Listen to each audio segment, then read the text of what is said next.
Short of shopping in the luxury segment, mid-sized diesel crossovers aren't really that popular or common in North America, so if you're shopping for one, you're probably familiar with the Volkswagen Touareg.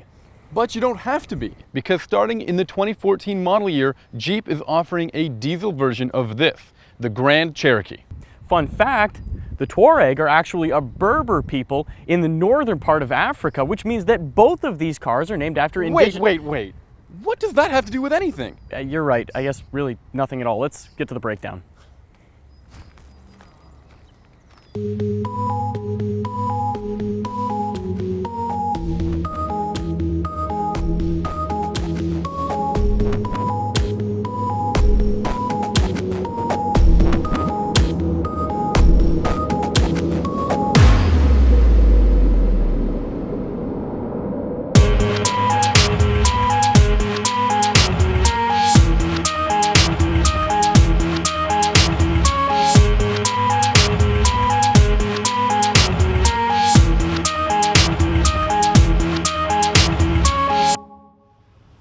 This Grand Cherokee Eco Diesel uses a 3-liter V6 engine to put out 240 horsepower and 420 pound-feet of torque.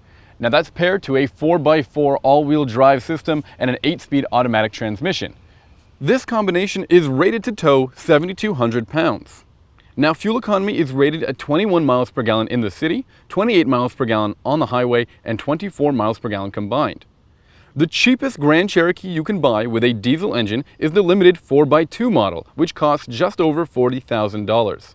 Our 4x4 Summit model costs just around $58,000. Displacement stays the same for the Touareg, meaning that it also uses a turbocharged 3-liter diesel V6. In this case, it makes 240 horsepower and 406 pound-feet of torque. That power is sent through a permanent all-wheel drive system and an 8-speed automatic transmission. Despite being less powerful, the Touareg is actually rated to tow just over 7,700 pounds. The EPA says you can expect 20 miles per gallon in the city, 29 on the highway, or 23 on average, and it's worth pointing out that both this car and the Grand Cherokee are living up to those estimates.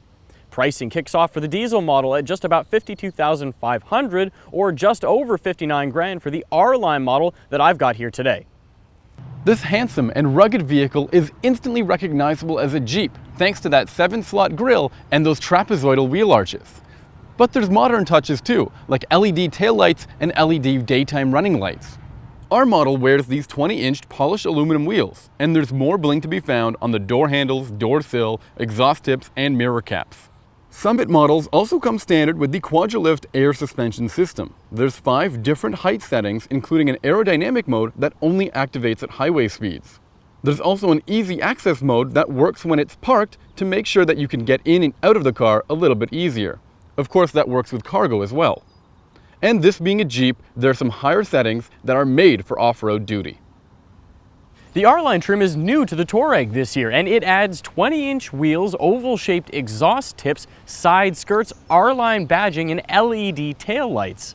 Now with all that, Volkswagen is trying to make the Touareg look sportier, although at the same time it still carries that clean, conservative, and stylish look that is typical to the company's products. Inside, the Jeep really surprises because it has so many luxury and convenience features, like these vented front seats, heated rear seats, and a heated steering wheel. And all of the trim and upholstery is really nice to look at as well. The Grand Cherokee also has more rear seat, leg, and headroom, as well as cargo space. It's called the Grand Cherokee for a reason, right? In fact, the Grand Cherokee really makes its mark as a perfect family road trip vehicle because those rear seats recline, there's 2 USB ports down there, as well as a 3-prong plug. While the Grand Cherokee doesn't have the same refinement that you'd expect from the Volkswagen, it offers more features. And when it comes to getting a ride, more people are going to choose this car. Volkswagen pitches this thing as an attainable luxury SUV. Frankly, that's an oxymoron, but I know what they mean, and you got to keep in mind that this car is actually built on the same platform as the Audi Q7 and the Porsche Cayenne. Mind you, it's nowhere near as nice as either of those 2 products, but it's also quite a bit more affordable. Even as the least expensive of its corporate siblings, the Touareg still trumps the Jeep Grand Cherokee in terms of interior material quality. For example, all of the switches, knobs, and dials deliver a satisfying click when you move them, and everything just feels better built. Normally, the Touareg comes with wood trim, but the R-Line package adds aluminum inlays and special scuff plates. You also get sport pedals and a special steering wheel. Now, it's true that I don't have quite as much space as Sammy does, but I would take the more refined cabin that Volkswagen offers over the Jeep Grand Cherokee just the same. The Grand Cherokee really is at home on the highway, where the transmission can jump into the highest gear and the engine just sips fuel. But if you want to get more fuel economy, you're better off getting the 4x2 model, which is capable of getting 30 miles per gallon on the highway. And when it comes to the powertrain, this diesel motor really delivers the goods, especially when it comes to torque. This thing has more torque than the Volkswagen, and you can really feel it. But there are a few issues, especially when you get off the highway and into the city. You'll start to notice that the Grand Cherokee drives like a big vehicle, and it is, weighing in almost 400 pounds heavier than that Volkswagen. That means when you have to take tight turns at speed in the city, this 5,400 pound vehicle just lurches about, and there's tons of body roll. Now, this Summit model comes with a ton of driver assist, including blind spot assist, adaptive cruise control, and parking sensors for the front and rear. And all of that adds up to make a car that's easier to drive in the city and makes it feel far more manageable. Don't forget about the Grand Cherokee's trump card, its off-road capability. This knob down here allows you to switch between 5 different off-road settings. Now, even if you don't do any hardcore off-roading, you're going to really love the fact that this has a snow or mud mode, so you'll never get stuck in crappy weather. You'll probably be pleased to know that the R-Line package is more than just better looking exhaust tips and sport pedals, because actually you get a sport-tuned suspension as well, and that, in combination with the fact that the Touareg is actually 400 pounds lighter than the Grand Cherokee, give it much more car-like driving characteristics. Where the Jeep feels squishy, the Touareg feels tight. Now, that's not to say that either of them really feel all that car-like, because keep in mind, they're both huge. I mean, for some perspective, this car weighs almost 5,000 pounds, and like I said, this is the lighter of the two.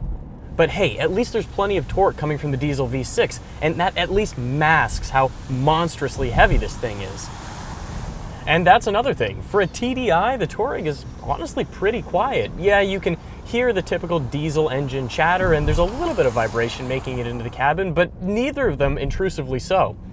Now, as you know, I'm driving the more expensive of these vehicles, and that should mean that it comes better equipped by default. Right, kids? Wrong. Because in fact, this car is missing some of the equipment in Sammy's vehicle. For example, I don't get a heated steering wheel, and his does.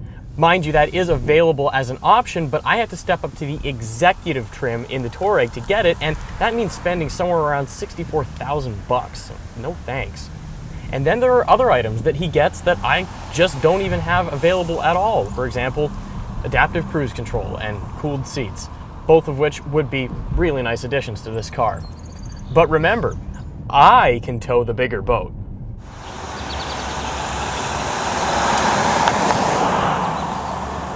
The Touareg is classier, it can tow more, and it's better to drive. But the Grand Cherokee is more spacious, better equipped, and capable of tackling treacherous terrain thanks to its air suspension system. So wait, does that mean that I lose? No, but it does mean that the Grand Cherokee wins.